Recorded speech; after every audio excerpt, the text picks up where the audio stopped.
Hello friends, कैसे हैं आप लोग। आई होप आप सभी लोग ठीक होंगे। आज मैं आप लोगों के लिए एक डेमो क्लास लेके आई हूँ जिसमें मैं आपको उत्तराखंड यमुना नदी तंत्र के विषय में बताऊँगी। आपको मेरी वीडियो कैसी लगी प्लीज़ कमेंट में बताइएगा। चलो स्टार्ट करते हैं। यमुना नदी तंत्र। यमुना नदी तंत्र में हम सबसे पहले देखते हैं कि यमुना नदी का उद्गम कहाँ से होता है। यमुना नदी का उद्गम उत्तरकाशी जिले में स्थित बंदरपूछ नामक ग्लेशियर के दक्षिण पश्चिम ढाल में स्थित यमुनोत्री कांठा नामक स्थान से होता है। अब हम देखते हैं कि यमुना जो नदी है वो उत्तराखंड के किन दो जिलों से होकर बहती है।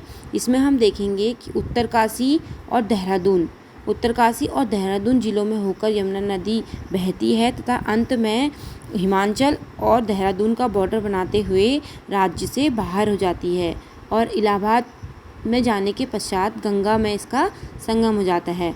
अब हम देखते हैं कि उत्तराखंड में जो है यमुना नदी की लंबाई कितनी है। उत्तराखंड में यमुना नदी की लंबाई 136 किलोमीटर है।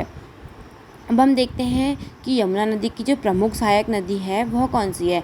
तो यमुना नदी की सबसे प्रमुख सहायक नदी है टोंस। टोंस नदी दो नदियों को मिलने से बनती है जिसका नाम है रूपिन और सुपिन। सुपिन नदी तो उत्तराखंड में ही स्थित स्वर्गारोहिणी ग्लेशियर से निकलती है। जो स्वर्गारोहिणी ग्लेशियर है वह उत्तरकाशी में स्थित है।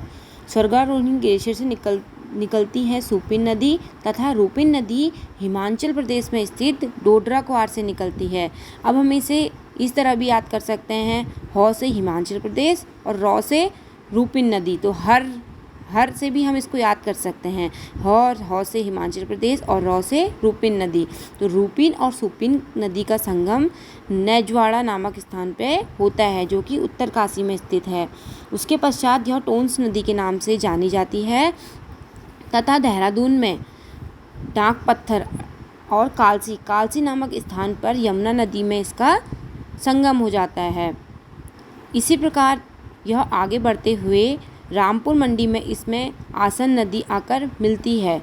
अब हम लोगों को पता ही है जैसे आसन नदी